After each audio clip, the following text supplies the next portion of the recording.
보실 말씀은 에스라 성경 9장 1절부터 8절까지를 보겠습니다.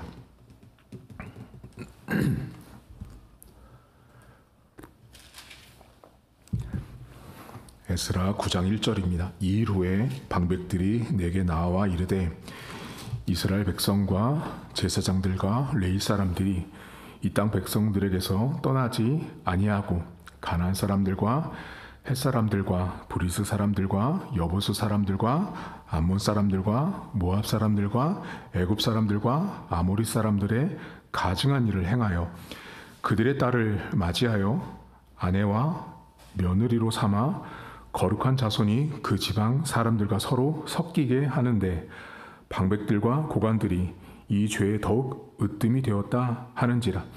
내가 이 일을 듣고 속옷과 겉옷을 찢고 머리털과 수염을 뜯으며 기가 막혀 앉으니 이에 이스라엘의 하나님 말씀으로 말미암아 떠는 자가 사로잡혔던 이 사람들의 죄 때문에 다 내게로 모여오더라.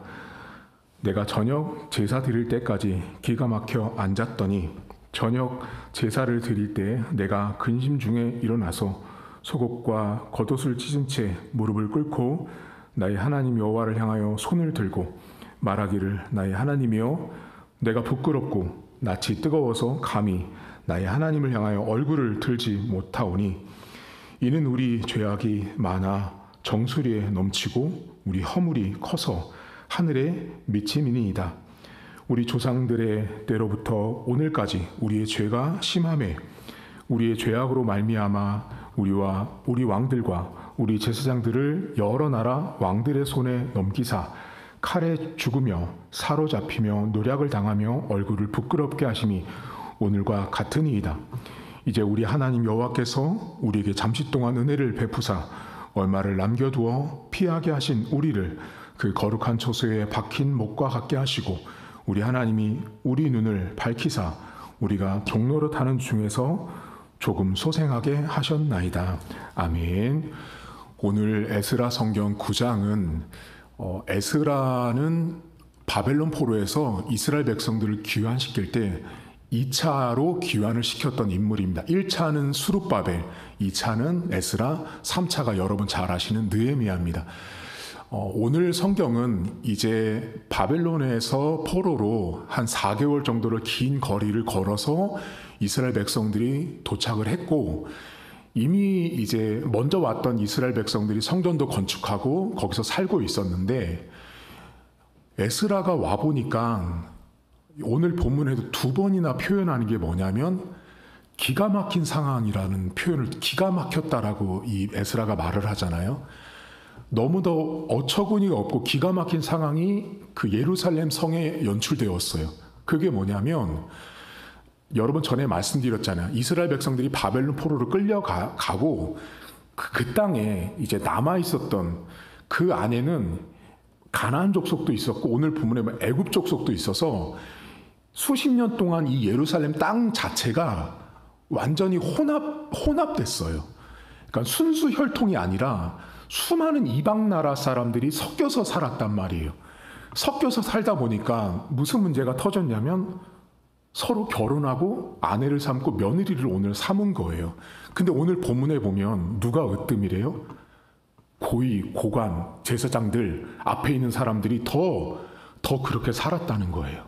왜냐하면 이스라엘 백성들이 여러분 바벨론에서 돌아왔을 때는 이미 그 당시 그 예루살렘 성 안에 기득권을 갖고 있고 나름대로 힘을 갖고 있는 사람들이 밖에서 살다 들어온 이스라엘 백성들이 아니라 오랫동안 그 자리에서 머물러 살았던 우상을 섬겼던 다른 이방 나라 사람들이었어요. 그러니까 인간적으로 그들과 손을 잡고 결혼을 해서 자신들의 자리를 유지해야 되기 때문에 매우 자연스러운, 그러니까 인간적으로 보면 매우 자연스러운 모습이었어요. 하지만 오늘 성경에 보면 암몬 자손도 나오잖아요.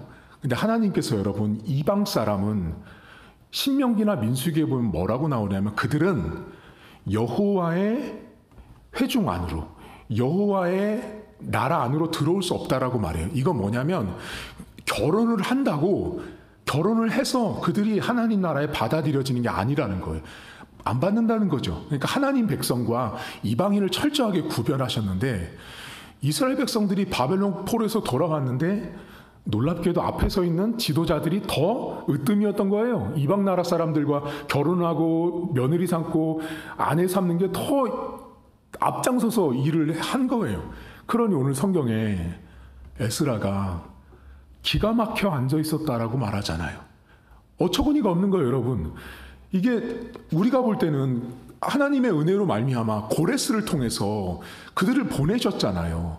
그러면 돌아왔으면 좀 더 정신 차렸겠다. 정신 차린 부분도 있어요, 여러분. 분명히 하나님의 명령을 따라 성전을 재건하고 열심히 했어요, 분명히. 근데 그 인간의 모습들 안에 잘한 모습도 있지만 하지 말아야 될 모습을 또 반복하는 거예요. 우상을 섬기는 사람들과 분명히 통혼하면 안 됐는데 지금 이스라엘 백성들이 그들과 통혼하고 섞이고 있었던 거예요. 가장 큰 문제는 여러분 오늘 본문에 나왔던 섞이다라는 말이에요. 여러분 창세기부터 요한계시록까지 성경을 관통하는 신학적인 용어 중에 하나가 섞이다라는 말이에요. 오늘 본문에 나온 것처럼 하나님이 당신의 백성을 향해서 계속 여러분 뭐라고 말하냐면 너희는 거룩하라라고 말하죠. 거룩하다라는 말은 구별됐다라는 뜻이에요. 구별은 무슨 뜻이냐면 섞이지 말라라는 뜻이거든요. 그러니까 하나님 백성이 세상 사람과 이방 사람과 섞이면 안 되는 거예요. 그게 결혼을 통해서도 섞이면 안 되지만 우상을 섬기는 저들의 어떤 가치관, 세계관, 이론, 신념들과도 섞이면 안 된다라는 거예요. 오늘날 우리가 교회를 다니지만 신자들 가운데 주일날은 교회 오지만 주중에는 세상 사람들과 섞여서 살다 보니 그들의 사고방식, 그들이 세상을 바라보는 태도, 그들의 어떤 마음 씀씀이를 많은 신자들이 닮아가는 거죠. 근데 하나님은 닮지 말라고 말씀하시거든요. 그들을 따라하지 말고 흉내내지 말라고 말하잖아요. 오죽하면 바울은 너희가 이 세대를 본받지 말라고 할 때 영어 성경은 don't copy라고 나오거든요. 세상을 복사해서 똑같이 따라하려고 하지 말아야 되는데 오늘 에스라가 와보니까 놀랍게도 이 사람들이 이방 사람들과 통혼하고 같이 살고 있었던 거예요. 너무나 기가 막힌 상황인데 오늘 본문에 에스라가 그 장면을 보고 여러분 어떻게 해요? 옷을 찢죠. 그리고 수염을 깎아요. 이 두 가지 행동을 좀 아셔야 되는데 구약시대에 여러분 옷을 찢는 건요. 언제 옷을 찢냐면 장례식 때 옷을 찢는 거예요. 장례식 때. 비통하고 애통해서 그 감정을 표현할 때 옷을 찢었다고요. 그 옷을 찢는다라는 말은 죽었다라는 거예요. 누군가가. 그러니까 에스라가 와서 지금 그 백성을 바라보니까 장례식 치르고 있는 거예요. 한마디로. 그 나라 안에 이방 사람과 섞여서 살고 있는 그 모습 자체가 그들은 희희낙낙거리고 살고 있지만 에스라 눈에는 장례식이 펼쳐지고 있는 것처럼 옷을 찢은 거예요. 두 번째, 수염을 깎는 건 무슨 의미냐면 수염을 깎다라는 개념은 어른으로서의 가치가 사라졌다는 뜻이에요. 왜냐하면 구약시대 여러분 장로들이 수염이 길렀다고요. 그래서 여러분 성경에 보면 그 머리에 기름을 부으면 그 수염을 타고 내려온다라는 표현이 등장을 하거든요. 그러니까 이 수염은 권위와 어른의 상징이었어요. 근데 지금 에스라가 수염을 깎는다고요. 이거 뭐냐면 어른이 없는 거예요. 바꿔 말하면 이거예요. 지금 그 당시 예루살렘에 살고 있는 너희들에게 통혼하면 안 되라고 말하는 어른이 없는 거예요. 잘못된 걸 잘못됐다고 말해주고 틀린 건 틀렸다고 말해줘야 되는데 어른이 없는 거예요. 그러니까 지금 에스라가 옷을 찢고 수염을 깎는 이 행동은 그들이 볼 때는 결혼했잖아요. 목사님 잘 살고 있잖아요. 근데 장례식이에요. 그리고 어른이 없는 거죠. 아무도 그들에게 잘못됐다라고 말하는 사람이 없는 거예요.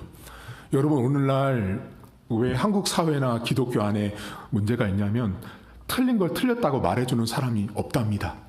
왜 없냐면 말하면 그 사람이랑 관계가 깨질까봐, 문제가 생길까봐, 시험이 들까봐, 교회를 떠날까봐, 가정에 문제가 생길까봐, 직장에서 저 상사와 동료와 문제가 터질까봐 잘못된 걸 말하지 않는 거예요. 한마디로 기가 막혀야 되는 상황인데 우리가 기가 막혀 하지 않는 거죠. 역설적으로. 하나님 말씀대로 안 사는 상황을 보고 하나님 말씀대로 순종하지 않고 살고 있는 내 모습을 보면서 우리는 기가 막혀 해야 되는데, 우리가 나를 보면서 또 내 상황과 우리 주변을 보면서 기가 막혀 하지 않는 거예요. 수염도 깎지 않고 옷도 찢지 않는 시대가 된 거죠. 그게 오늘날 우리가 살고 있고 마주하고 있는 시대라는 것입니다. 근데 여러분, 이 성경에 반전이 있습니다. 몇 절을 보시냐면 3절과 4절을 보시겠어요? 여기 이렇게 나옵니다. 내가 이 일을 듣고 속옷과 겉옷을 찢고 머리털과 수염을 뜯으며 기가 막혀 앉아 있었어요. 근데 4절의 반전이에요. 여기 이렇게 나옵니다. 이에 이스라엘에 하나님의 말씀으로 말미암아 떠는 자가 사로잡혔던 이 사람들의 죄 때문에 다 내게로 모여오더라라고 나와요. 그러니까 누군가는 하나님의 말씀 때문에 떨고 있었던 사람들이 에스라 앞으로 나온 거예요.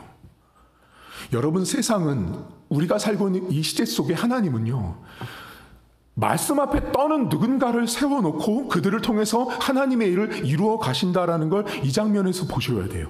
분명히 옷을 찢고 수염을 깎으면서 모든 것들이 절망스러운 상황인데, 이 성경 속에 하나님 말씀에 떨고 있었던 사람들이 있었던 거예요. 에스라처럼. 여러분, 오늘 우리가 신앙생활이 타락하고 오염되는 결정적인 이유는 우리가 여호와의 말씀에 떨지 않아요. 떨지 않는 거예요. 하나님 말씀에 떨지 않고 다른 것 때문에 우리가 떨죠. 뭐 때문에 떨어요?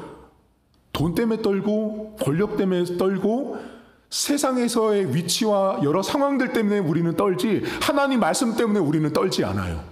하나님 말씀이 떨리고 두려운 자들은 하나님 말씀대로 살려고 부단히 노력을 할 수밖에 없어요.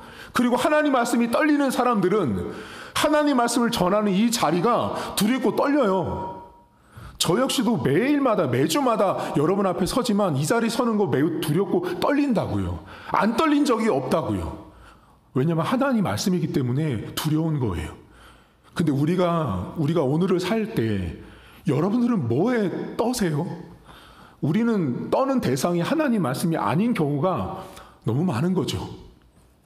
저 역시도 그래요. 목회자로 살아가지만 하나님 말씀으로 늘 떨고 두려움으로 살아야 됨에도 불구하고 사람이잖아요. 인간이잖아요. 다른 것들이 내 마음을 흔들고 떨게 할 때가 있는 거예요. 여러분들도 비슷하실 거예요. 여러분, 오늘 하루를 사시면서 여러분들이 지금 이 시대에 하나님 말씀대로 살고 있지 않는 상황이나 여건이나 조건들을 보면서 기가 막혀 하셔야 되는데 왜 기가 막혀 안 하시냐고요. 기가 막혀야 되는데 우리는 기가 막혀 하지 않는 시대를 우리가 살고 있다라는 거죠. 내 한 사람이 직장이나 가정이나 모든 상황 속에서 이거 기가 막힌 상황인데, 말도 안 되는 상황인데 라는 것들을 인지하고 깨닫고 말할 수 있는 사람이어야 되는 거예요.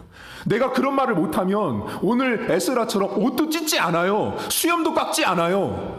왜냐하면 알아서 살겠지, 알아서 되겠지, 알아서 세상이 돌아가겠지 하지만 하나님의 백성은 그렇게 사는 것이 아닙니다. 틀렸으면 틀렸다라고 말해야 되는 거예요. 에스라처럼 수염을 깎을 수 있어야 되는 거예요. 어른이 없는 시대를 상징적으로 보여줬던 그 모습처럼 우리 시대 속에 내가 어른이 되셔야 돼요. 오늘날 여러분, 제가 보면 우리 지금 한국 사회가 왜 문제냐면, 교회가 왜 문제냐면 어른이 없어요. 어른이 없기 때문에 훈육이 없고 야단이 없고 질타가 없는 거예요. 잘못됐어도 잘못된 걸 말하지 않는 시대가 된 거예요. 그러니 아무도 수염을 깎지 않는 시대가 되고, 수염도 안 깎고 그냥 내 권위만을 상징적으로 드러내고 내가 이만큼 수염이 길다라는 것만 말하는 시대가 되었다라는 것입니다. 마지막으로 여러분, 오늘 나는 과연 하나님 말씀에 떨고 있는 인생인가를 물어보십시오. 다른 것으로 떨지 마십시오. 사실 이 말을 하는 저도 어려운 거 압니다. 인생이 하나님 말씀에 떨면서 사는 것이 너무도 어렵다는 걸 알거든요. 왜냐하면 하나님 말씀을 두렵고 떨림으로 들을 때는 잠깐 주일날 와서 예배 드릴 때 그 말씀을 들을 때는 순간적으로 우리 안에 떨림이 있어요. 아, 정말이구나, 그렇구나, 이러면 안 되겠다고 생각하는데 막상 일주일을 쭉 살다 보면 그 말씀이 온데간데 없고 다른 것 때문에 우리가 두려워 떨고 있는 모습을 제 자신도 많이 발견하거든요. 여러분, 오늘도 우리 성도들 하나님 말씀을 두려워하시고 하나님 말씀 앞에 떠십시오. 다른 것 때문에 돈이 없어서, 건강이 없어서, 뭐가 안 돼서 떠는 게 아니라 내가 하나님 말씀대로 살지 못하는 것 때문에 기가 막혀야죠, 여러분. 기가 막히고 떨 수 있는 인생이어야 되는데 우리는 에스라처럼 이러지 못해요. 그러니 하나님께서 에스라를 성경에 기록하셔서 신자들로 하여금 그렇게 살 것을 요청하고 있다라는 것입니다. 오늘도 수염을 깎고 옷을 찢는 하루가 되십시오. 그리고 오늘도 하나님 말씀 앞에 두려워 떠는 하루가 되십시오. 그러면 하나님이 우리를 보고 멋지고 칭찬하는 인생이 될 것입니다. 다른 세상의 것들 때문에 떠는 하루가 아니라 하나님의 말씀 때문에 내 심령이 떨고 내 인생이 하나님 말씀 앞에 서는 하루가 될 수 있기를 주님의 이름으로 축복합니다. 하나님 아버지, 세상이 많이 오염되고 타락하다 보니 교회들조차도 다른 것에 떨고 두려워합니다. 하나님 앞에 말씀대로 살아가야 됨에도 불구하고 말씀이 오염되고 타락한 나머지 이 시대 많은 크리스찬들은 옷을 찢지 않습니다. 수염도 깎지 않습니다. 오히려 긴 수염 자랑합니다. 긴 수염인 장로되고 권사되고 집사된 그 서열과 직분만을 자랑하는 수염만 길게 늘어섰을 뿐, 어른이 돼서 내가 수염을 깎아가면서 저것이 틀렸다, 잘못됐다라고 말하는 어른들이 지금 이 시대 가운데 없습니다. 그러다 보니 모든 사람들이 왕이 되고 자기 소견에 옳은 대로 사는 시대가 되었습니다. 하나님 아버지, 하나님의 백성은 하나님 말씀에 떨어야 합니다. 하지만 오늘도 하나님, 우리는 하나님 말씀에 떨지 못하는 부족함이 있습니다. 하나님 말씀에 두렵고 떨림으로 그 말씀을 지키지 못하는 것들, 그 말씀대로 살지 못하는 내 자신을 보며 기가 막혀 해야 함에도 불구하고 우리는 기가 막혀 하지 않습니다. 아무런 꺼리낌도 없이 그냥 무덤덤하게 인생을 살아갈 때가 너무나 많습니다. 하나님, 오늘도 하나님 말씀 때문에 떨 수 있는 내 자신이 될 수 있도록 도와주시고 우리 교회 성도들 한 사람 한 사람마다 말씀 앞에 떠는 인생 될 수 있도록 하나님 도와주옵소서. 하나님, 오늘은 우리나라의 대학 수학능력 시험이 있는 날입니다.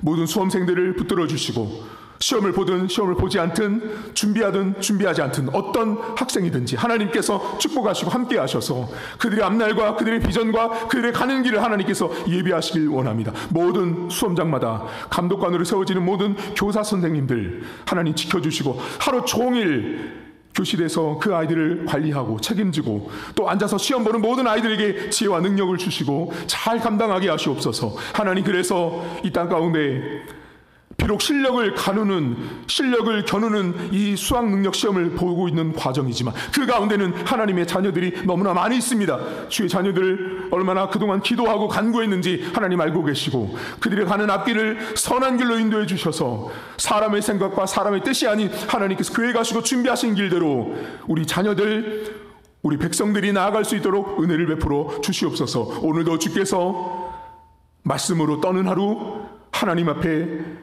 온전하게 순종한 하루가 될 수 있도록 은혜를 베풀어 주옵소서. 감사드리며 예수님의 이름으로 기도하옵나이다. 아멘. 하늘에 계신 우리 아버지, 아버지의 이름을 거룩하게 하시며 아버지의 나라가 오게 하시며 아버지의 뜻이 하늘에서와 같이 땅에서도 이루어지게 하소서.